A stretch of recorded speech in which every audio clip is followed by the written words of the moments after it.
So the Campbells got in yesterday, and they're leaving right after potluck today. They're going to go down to D.C. area and be at another church by tonight. So kind of life on furlough.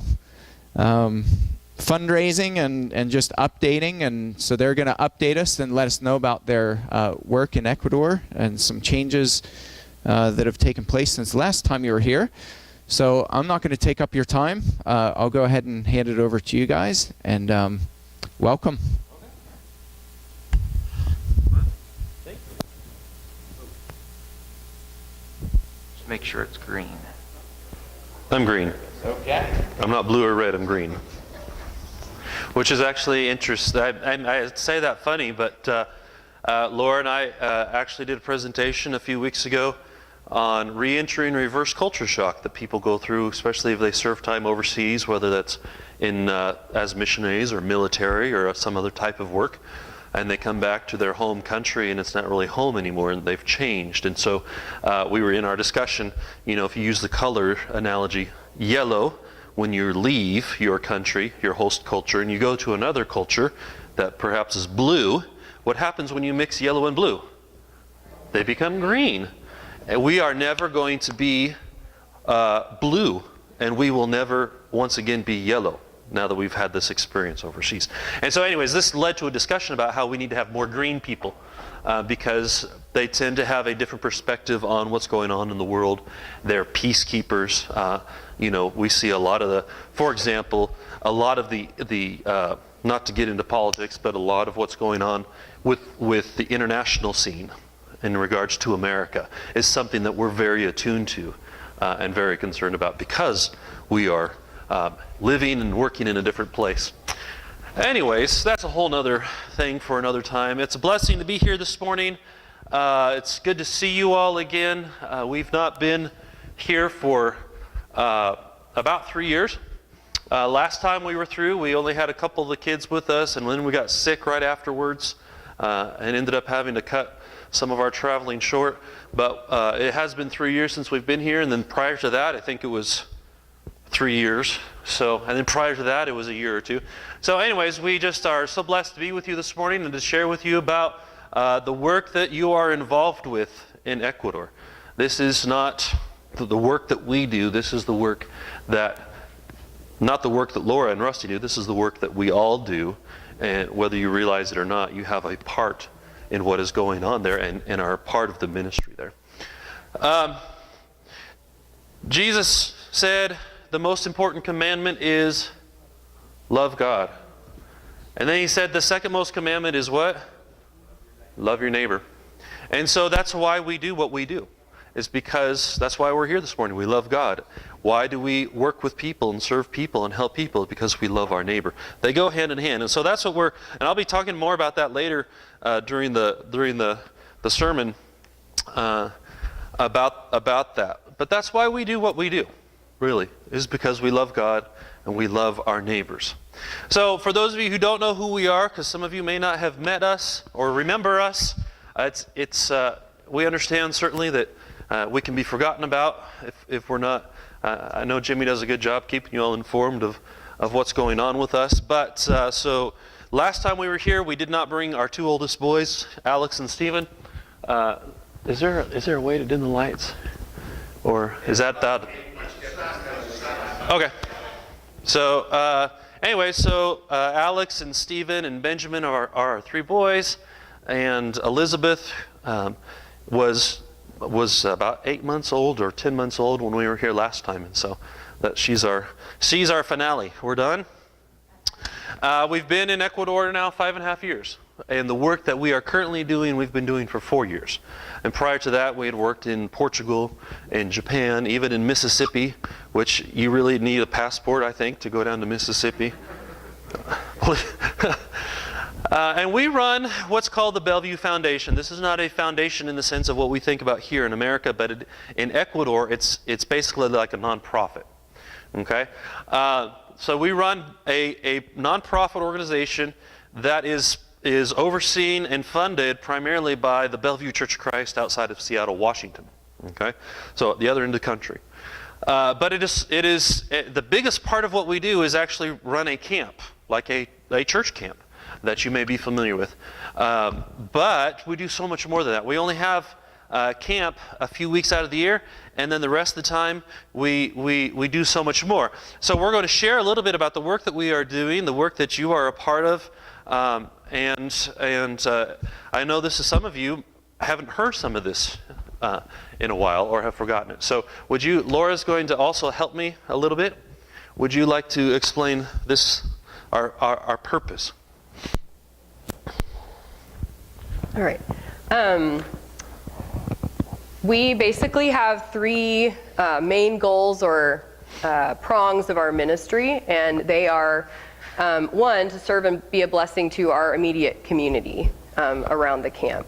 And the second one is to strengthen and build up the churches of Christ in Ecuador, the ones that are local in Tabacundo and the ones that are farther away in Quito and out on the coast. We want to be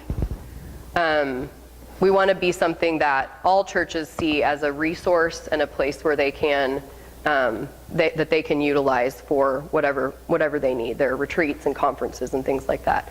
And the third thing that we do is try to encourage effective partnerships with North American churches. So as we go through this presentation, we're going to explain a little bit about what activities that we do that fall under each of these three prongs of our ministry. So serving our community. We do this in many different ways. Thank you. She'll jump in on several different occasions. Not literally jump, I don't think, but that would be fun. After school program, we work with about 100 kids every day from our community in an after school program. And we have a couple more slides. So we'll show you some slides about these different things. Vacation Bible schools. So you're familiar with that. Construction projects, medical campaigns, dental campaigns, and different things. Earthquake relief. A lot of what happens is things that, it's not stuff that we planned, or it just, there are so many things that just kind of happen, like the earthquake and helping out with earthquake, or other types of catastrophes or other benevolence things that come along. And we, everything that we do, though, when we serve and work with our community, we always try to have some type of an evangelistic aspect to it. Go ahead. The next few slides are going to be pictures of our after-school program. We run this program during the school year, so from mid-September through mid-June, and it runs from 2:30 to 5 p.m. every day, Monday through Thursday. So we have about 100 we start out the year usually around a little over 100 kids, and then some, of course, drop out during the year. But we usually average, by the end of the year, we're averaging between 80 to 100 kids. And they are anywhere from kindergarten up through high school age. And they get, every day, they're coming to get help with their homework from school. But they also get Bible or teaching or devotional time every day. And that's what this is a picture of, is I would love for you to do the one song, but I know you're not going to. So that's what they're doing here, is they're singing some songs and doing some activities. And we actually have some Ecuadorian, we have about 10 people on staff there at the camp. And so we have some Ecuadorian teachers that work with this program. Okay? The kids learn Bible stories. They have a memory verse that they recite each week to earn points that they can then spend in our school store for prizes and toys and crayons and things like that. They're divided into 5 different classes according to age, and they receive help after the devotional time. They receive tutoring, help with their homework. We have a computer lab where they can, do internet research or any homework that's been assigned that requires the use of the internet, because a lot of these kids come from poor families where they may not have a computer in the home, and if they do, they may not have internet in the home. So they really do need a place where they can, a lab like that, where they can access that kind of service. This is Laura helping this little girl with her memory verse. That's a big part of what we do, is we want to, we want these kids to learn the Bible too. And so we do use this as an evangelistic outreach into our community. And that's, so And I tell you what, it's a great way to learn scripture in Spanish when you listen to like 60 kids recite their memory verse to you each week. You learn it? And then I learned it too. Last year we had a young lady from the States that was volunteering for us, and she was teaching classes weekly. She would teach English classes to each grade level, and then she would also teach STEM classes, so classes that were focused on science, technology, engineering, and math. Lots of hands-on. These kids had built a windmill, and so she was trying to give them some access to hands-on learning that they didn't always receive in their classes at school. That's what that is. The All-Brand box is a windmill. Enrichment type activities where they can problem solve and figure things out. They get a snack every day. Some of these kids come from families that are pretty poor, and they may not have had any lunch. And I know this is just a little plate of Jell-O, but this might be the only thing they get from between breakfast and dinner. Most of them get lunch, but there's some that don't.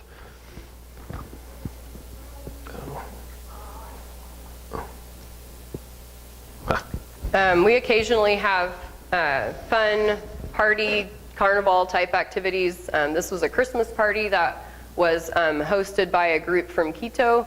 A member of the church in Quito worked for a cell phone company. He brought some of his co-workers, and they did a project there along with some of the church members. We have a lot of groups from the States that come down too and do projects with our kids, vacation Bible school type activities. But this was the first time that we'd had a local Ecuadorian group volunteer to come out, and we were so excited to have them because we really do want to build those kind of partnerships with local groups and communities too. The U.S. groups do wonderful things, but they're only there for a week and then they go.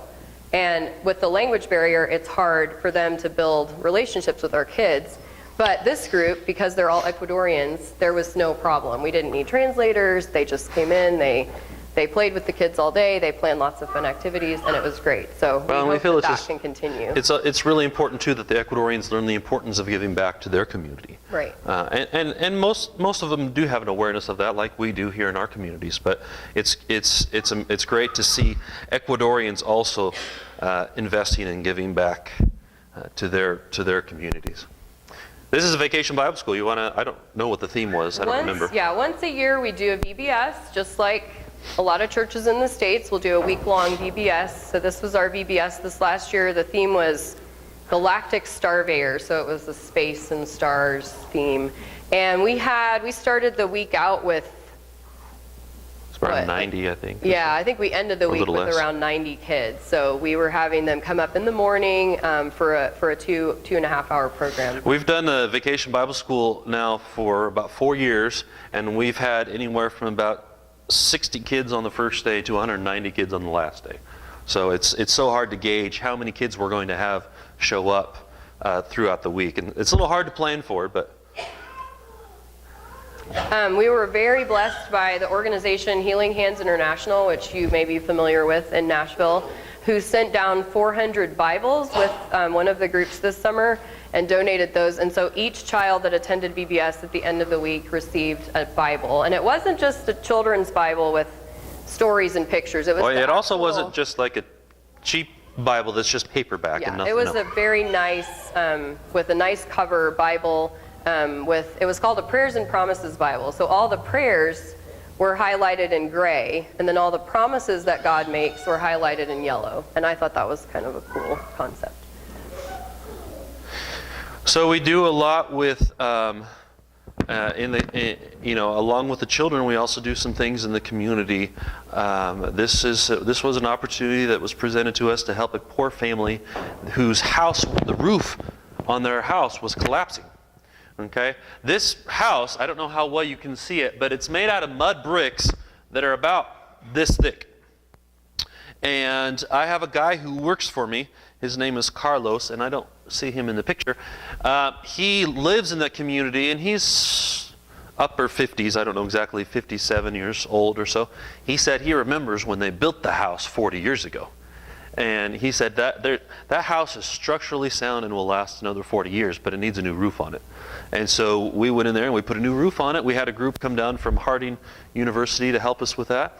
And then a couple of months later, we went back in and we put a cement floor in. It was just a mud floor. One of the best ways to alleviate a lot of the diseases in developing nations is to have a clean floor in your home, someplace that's that's more sanitary. And so they've got a new roof. We went back in and we put a nice cement floor in. We put some cement steps coming out of it. The guy with the green shirt, I know it's hard to see, to the left of him, there's a big kind of black area. That's actually like a patio area, an open patio area. And we put some cement stairs going down. And then I went by there, before we left, I don't remember, a couple weeks before we left, and I noticed that the family had then come back in and closed in that patio with a really nice door and a window. And so everything that we do, though, we try to incorporate the people. It's one thing to just go in and put a roof on. It's another thing to go in and involve them in what we are doing and how we are helping them. It gives them some buy-in power. It gives them some ownership of it. If we don't do that, then it's just a free gift that somebody gave it to me. And we know this principle. We understand sometimes people don't take care of what's been freely given. And so everything that we do like this, they have to have some type of investment into it as well, for the purpose of creating that ownership and responsibility and taking care of it afterwards. We've done the other projects, but we've built an entire house. This last summer we replaced the roof on a second house. This is a picture actually the year prior. We had a group come down and we went out to this little village, which was a few hours from where we are, and there's a little church there, and everything that we do, we try to connect with one of the local churches also. Because if we're going to do an evangelistic outreach opportunity, the church has to be a part of that, right? And so we can go into where there's a church, and they may not be able to help the community because they're really poor and don't have the resources, but we can come in and say, okay, we're here to help you bless your community. And so that church then is involved in the process, and that church is the one that's doing any evangelistic follow-up work with the people that we are working with. So we went to this little church, and we were going to do a day-long medical campaign and a kids program, and we had a bunch of guys that wanted to do a construction project. And so I asked the church, do you want to do something for your church building? Because they literally meet in a shack. Or would you like to help somebody in your community? And they chose to help somebody in their community. I'm like, great, let's go. And so they found a family, had about 10 kids living in this house, and it just had a roof. And it had a cement floor, but it didn't have any walls. And so we came in and we put up walls and interior walls too, and created some divisions. They were just using tarps basically as walls. And so that's what this picture is. We didn't finish it that day. I went back with some of my guys on staff, and we were able to finish it up in one day. And so that's what this picture is. Yes, sir? Well, I can understand culture. Why do people want to live in a house with no walls? Well, a lot of people don't have any other opportunity. That's the only thing they have. Yeah, and so it's not, sometimes it's not a choice. It's just, you live where you can. A lot of times in Ecuador, what we've seen is people, they may not have the funds to build their entire house, but they have a little bit laid aside, so they'll do what they can and get it started.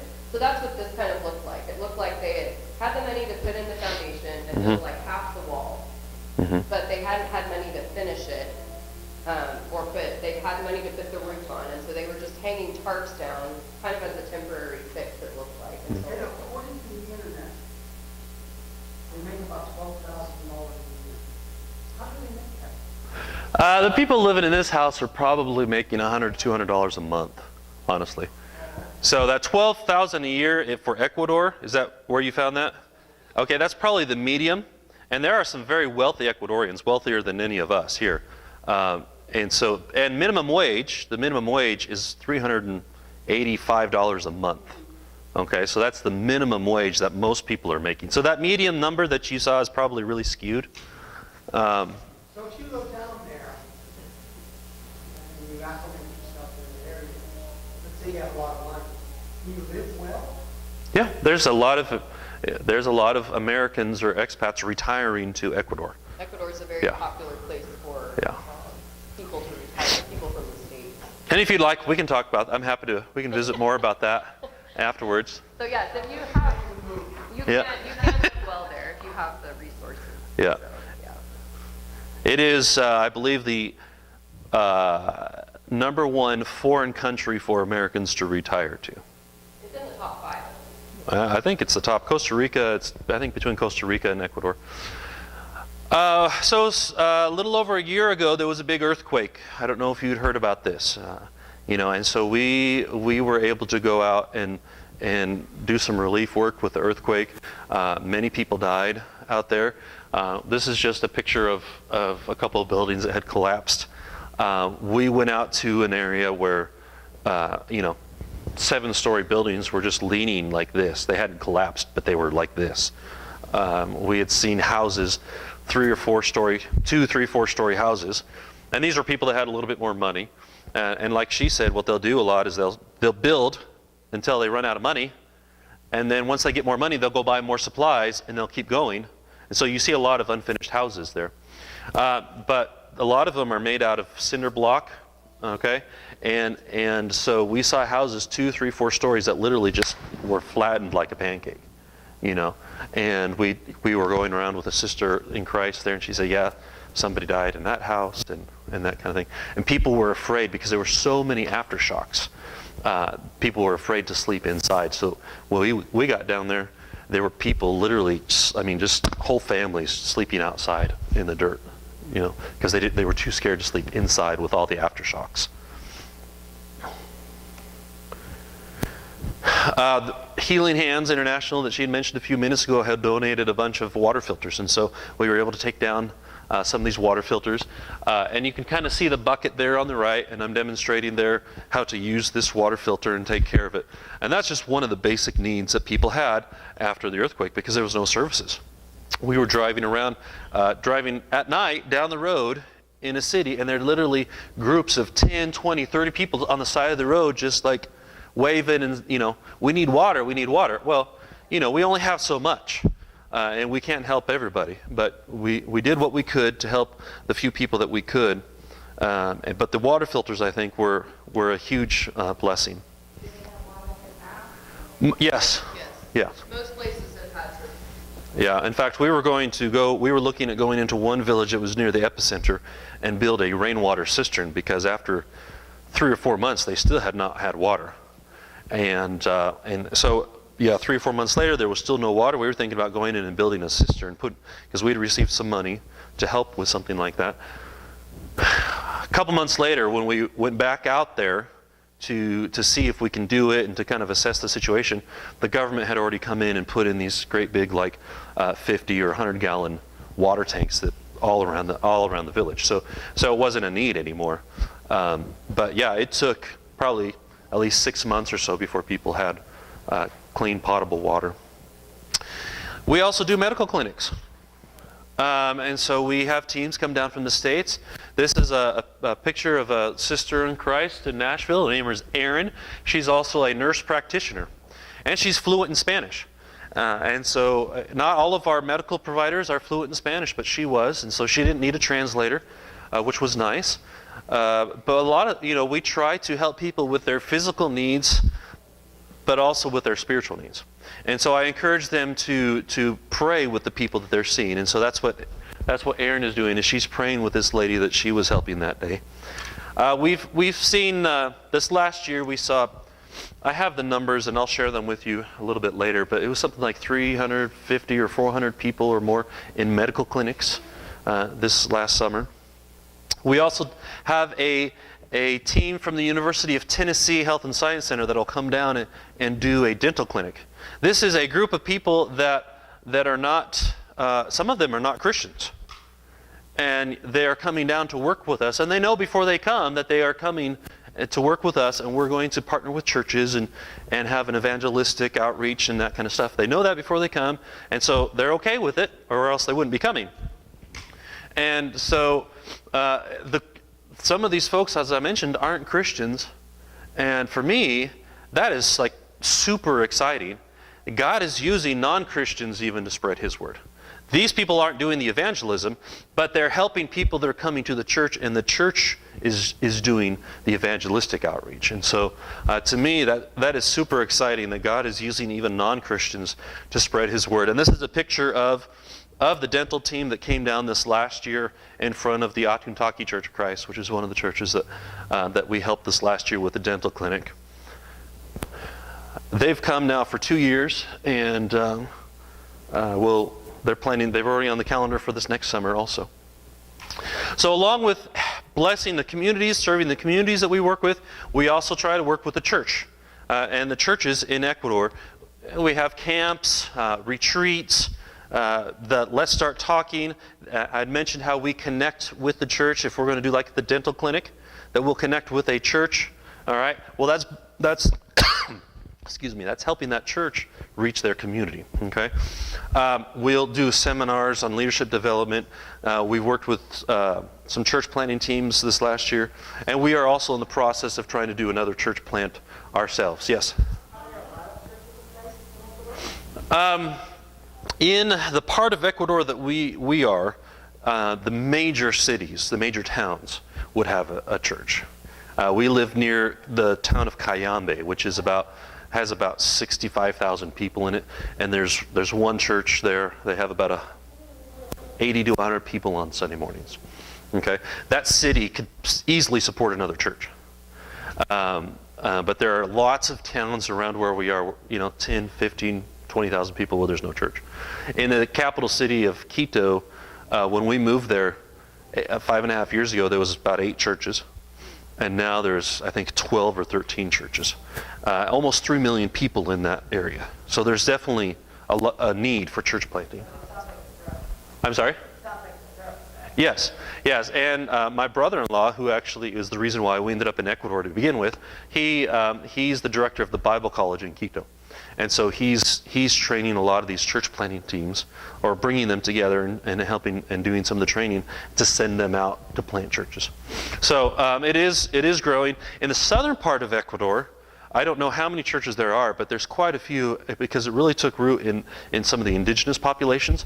And so you can go down, and there's a valley down there about the size of this valley, and there's just churches in every little village all around there, and they worship in Quechua, not in Spanish. So, but yes, good question. We actually did a church plant ourselves, or helped some Ecuadorian brethren in a church plant. We partnered with them about 4 years ago in Quito, right around the time that we transitioned out to the camp. And that's what this picture is of here. They asked me to come back and help them in a, planning for the future. Well, planning for the future communicates to me vision casting. What is our goal? Where's the church going? What is their plan, right, for the future, and how they're going to reach their community, but what kind of church they're going to be. And so we went back and went all the way back to the very beginning. How can we know where we're going if we don't know where we've been? And so we went through this whole process, going back to Scripture and the New Testament, and looking at all the things that have influenced the church over the years, and then how the church ended up getting into Ecuador, and the influences it's had since the church came into Ecuador. The American missionaries from the Church of Christ went into Ecuador back in the 50s or 60s, I think, and that has influenced the church today also. So anyways, we went back and looked at all this, and it was, I think, a 2-day seminar. We had a brother come down named Sonny Guile. That's the older gentleman that you can barely see. He was a missionary in Kenya that worked with Laura's dad. She was born and raised in Kenya, if you didn't know that. And so Sonny had worked with Laura's dad a little bit in Kenya. He preached at the church in Oregon where I grew up. I grew up listening to him preach on every Sunday. And then he went on to run the Halbert Institute of Missions at Abilene Christian University and is now retired, but he developed a program called PATH, Periodic Assessment of Teen Health. And he trained Laura and I, and my brother-in-law is the guy on the right, in how to use this tool that he developed in assessing the health of mission teams or leadership teams or any type of a team that you can imagine, even in the secular setting. And then we did this with some of the church planting teams that are coming out of the Bible College. And so we helped this team, and Laura and I coached them a little bit. This team is down in a city in the farthern part of Loja, or in the city of Loja in the farthern part of Ecuador. And the plan, I have to remember the English word, is that they will receive some support, from the States to do ministry, but they also have to have some type of a secular job or work that eventually, over the course of about 10 years, they get weaned off of that U.S. support and they're supporting themselves from the secular work. But by the time the 10 years is up, they've grown the church and have developed the church. And anyways, it's an interesting model. But this group decided they wanted to sell, and they have to come up with some type of a business and develop a business plan and that sort of thing. And so this group decided they were going to sell ice cream. And what they do is they walk around the street and they just sell ice cream for the cars that are stopped at the stop sign or the light or whatever, and they're selling their ice cream on the street for like $1 a piece. And their church, in about 2 years, they've got about 30 people coming to church on Sundays, and almost all of those contacts were made from selling ice cream on the street. And then their ice cream, I've heard, is actually really good. So they're getting some acclaim for their ice cream that they make themselves. We do camps also, and we've got several camp pictures here. We have a youth camp every summer of about 200 people that's sponsored by a church in Florida that comes down, and that's what this is a picture of. They have several baptisms every year when they come down and do their camps. We a couple of years ago introduced kids camp. When we came out to the camp, they had never done kids camp. And so we decided, well, we need to serve the 8 to 12-year-olds too, not just the youth, the teenagers, but the 8 to 12-year-olds. So we started kids camp, and Laura pretty much plans and directs all of that. Well, I guess we have our Ecuadorian staff. I have lots of help. Yes. I don't do it all myself. I get to do daddy camp in the house while she's out doing kids camp. And of course, two of our kids are old enough to go to camp now, which is nice. Daddy camp's getting a lot easier. But I get to do like the devotional at the campfire every night, which is kind of fun. But this is a picture. You can see, I don't know how well you can see this elderly lady here. She's holding an Afghan that was hand knit by some sisters at the Bellevue Church of Christ out in Washington. And they sent them all down to us and said, just do what you can with them, donated them to us. And Laura wanted to incorporate some type of a service project into kids camp. And so this was actually last year. She took the entire group of kids down to a nursing home. And they passed out these Afghans. And they sang songs and some other things, and just spent time with these elderly people in the nursing home. And so for me, you can just see the joy on that little girl's face. You can see the joy in the older lady's face, and that's what it's about. Is getting these children involved with their communities also. For me, if I had one picture to show you, it would be this picture. Honestly, this is like my favorite picture, just to see the joy in the giver's face and the receiver's face.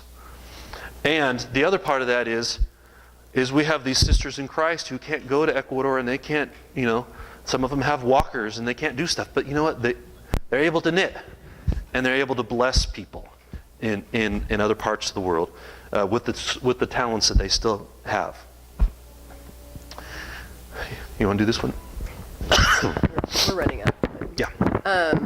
Yeah, another picture of camp. We do small group Bible studies with the kids, and we have a theme every year. This last year was a pirate theme, and we studied the armor of God.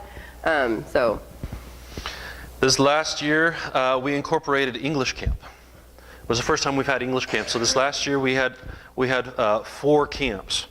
We are hoping to improve or to have more camps in the future. When we went out there 2 years ago, that we had 2 camps, and now we added kids camp, and then this year we had English camp. So we had about 35 young people from our community come, and basically it was with Let's Start Talking. they brought a group down from the States to do English camp. And so these kids basically had Bible studies all day long in English. And it was they're there because they want to learn English. And so we just take advantage of that desire to learn English and study the Bible with them. Go ahead. The one thing that we've added, this was our second year to do it, was basketball camp. And if you know anything about working with youth, you know that a kid from the community may be not interested in coming to a Bible camp, but they will come to sports camps, and sports camps can be a great evangelistic tool. And then you can incorporate Bible teaching and evangelism into that. So we've started offering basketball camp every year, and it's a great time for not only kids from the churches near us to learn more skills in basketball, but also for kids from the community. This last year, I think we scholarshiped in about 20 kids from the community that couldn't have afforded to come otherwise. So. And really, you can use anything to teach about God. Really, and so we used basketball to teach them about God, about teamwork, about submitting to authority, about submitting to one another out of reverence for Christ, and things like that. And we even had last year was the first year we did it, we had a baptism at the end of the week. This year we had 2 baptisms through basketball camp. And so it's a great outreach, and we want to do more. We're very limited in our funds and resources in what we can do when it comes to camps like this, because a lot of these kids can't afford to pay, and at the same time we can't afford to just do it freely, because it costs a lot of money to feed 100 people. And so we that's one thing that we could use help with in the future. If you want to fund a camper, help provide scholarship for them or something like that, that would be a great way to help out. I'd like to do soccer camp for teenage girls. The guys have all kinds of opportunities to play soccer, but the ladies don't. And so I've got a friend who was the soccer coach at York University out in Nebraska, and I've been talking to her for a few years, so hopefully we're going to have her come down and do soccer camp. We're wanting to do art camp. We're trying to get some folks to come down and help us do art camp. But we can really use anything to teach the Word. Did you have a question? Yeah, I was going to ask you a personal question about your family. As your children mature, are they more Ecuadorian culture looking, or do they come to you someday once in a while and say, you know, I think go to college in the U.S. Yeah. That's a great question. So Laura was born and raised in Africa, and until she lived in Kenya until she went to college when she was 18 years old. So that's really a question that she might be able to answer a little better than I can. What are you hoping for? You're hoping they, embrace the local culture, which is not Ecuadorian? Right. You want them to come back to America? Well, You want them to be lawyers? We want them to be whatever they want to be, as long as they're honoring God with whatever. We just want them to follow God, whatever that looks like. I would say, because we homeschool. No, you're not going to be lawyers. Well, probably not. Somebody's got to support us when we're older. That'd be great. We homeschool, so I feel like if our kids were attending Ecuadorian school, there might be more integration with the local culture, but since we're homeschooling, there's not so much of that. Our kids all speak Spanish, except for Elizabeth, and one thing that we've done with every one of our kids is send them to Ecuadorian school for the first couple years when they're school age. So like Elizabeth will start next year and do like pre-K and kindergarten in Ecuador. And that is just, our goal in that is that they just get immersed in Spanish and learn Spanish. That's the best way to learn when you're a kid, is just to be immersed in it, and then you learn it naturally. Let's talk about that a little bit during lunchtime. Yeah. It's called being a third culture kid. Yeah. TCKs. Just real quick, because I know we're almost out of time, our third prong in our ministry is to partner with churches in North America, create healthy partnerships. And that's where you guys come in. We host a lot of short-term groups from the States that do short-term mission projects. Some of them come and work with our sister ministries, which are the children's home next door to us and the school that's just up the hill from us. We host some groups that come that my sister and brother-in-law bring down. So we host groups that are going to the jungle to work in the ministry out there. And then serving the community through the projects that are done by our short-term groups is another thing that we do. Like the house that we put a roof Right. on. A lot of the money that we generate to do these community service projects, we generate through the groups that come down. So the Vacation Bible School, the construction projects, the medical clinics, all of those funds are generated through the people, the North Americans that come and contribute to the camp. This is a picture of a church that came down from Missouri that is funding a church planting team to go out and plant a church in Ecuador. And so they wanted to bring a group of about 30 people from their church in Missouri down to do some short-term projects. And I said, well, then you need to bring your team out here also. And so the team came out and spent the entire week together building that relationship that is so important to have when you're supporting a work or a ministry overseas. They worked together all week, but they also had opportunities to get to know one another, to put faces with names. And so now they are very well connected, both the North Americans and the Ecuadorian team that they're supporting. Yes. Quick question going back to the basketball team. Yes. You had mentioned some way we could help with the sponsor of the child. Uh-huh. Solid. Yes. Do you know what that Well, we cut it down to the bare minimum. I mean, as much as possible. Our youth camp is $35? It's $35, $40. 40. Yeah.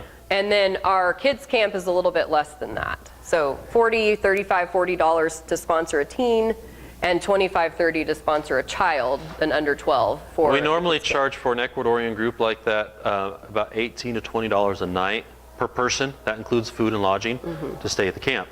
However, when we do camps, we can't do that. And we end up going in the hole that week, but we've built a little bit of money, a cushion up from other groups that we've had to be able to do that. So this is another picture of some ladies who came down to sew curtains, So there's other ways that people can serve and contribute. We were working on a big prayer path around the property, which I'm excited about. Putting in some garden beds. We use it more like a retreat and conference center. And so we really want to spruce up the facilities as much as we can. The family mission trip is something we put together, and we invite any of you to come down on that if you would like to. The family mission trip are families that are coming down and serving together. They're bringing their children. Some of them are young like these. The youngest we've had is 4 years old. Actually just turned 4. And then the oldest we've had is 87 years old. So come on down, bring your families. We usually do the Vacation Bible School, the medical clinic, and some construction projects that week. So the Bellevue Church, as I mentioned in Seattle, is the main sponsoring church for the work that we're doing, but we also have the Hillsborough Church in Nashville. The Somerset Church, you all know where that is, here in Pennsylvania. And then we have a little church up in Manson, Manitoba, not Saskatchewan, that sends us some money every month, and I'm going to go visit them at the end of this week. And we have several individuals that support our work. We recently had a church in Texas that was funding us $1,000 a month, and they've chosen to support another ministry and another work.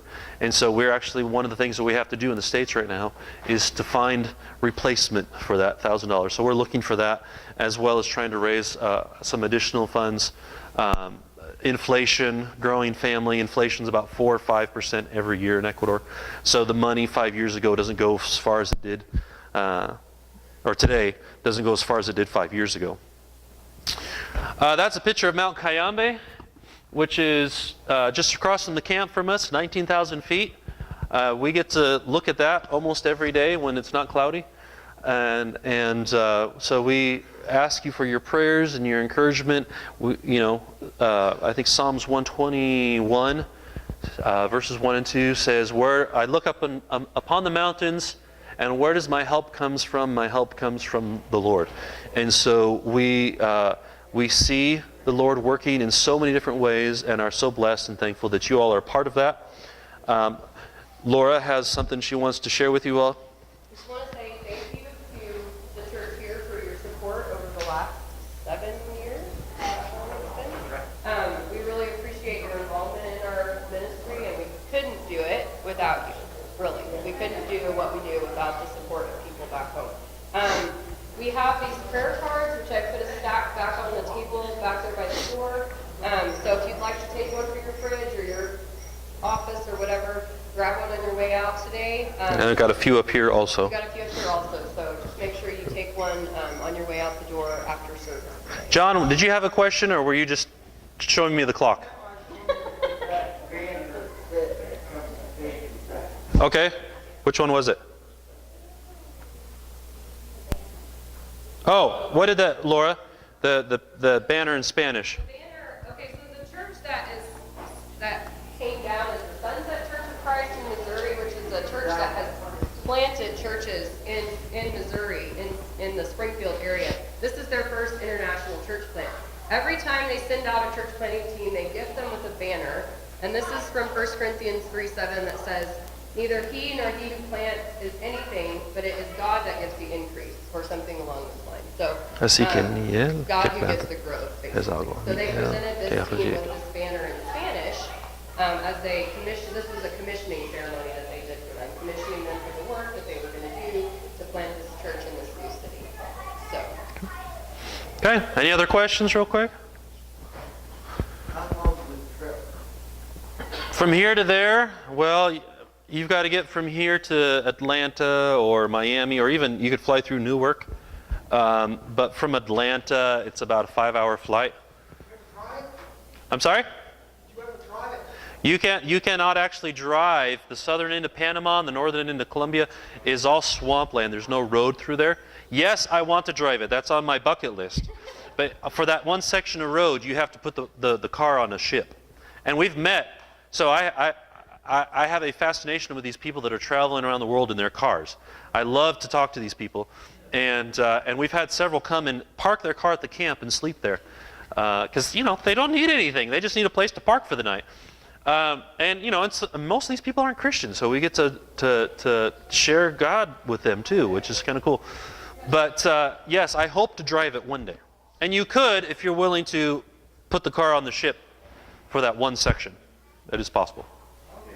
And in fact, if somebody wants to come down and bring me a boat or a big trailer or something like that, we could yeah. All right, anything else? Thank you all very much. Thank you all very much. Is it okay to say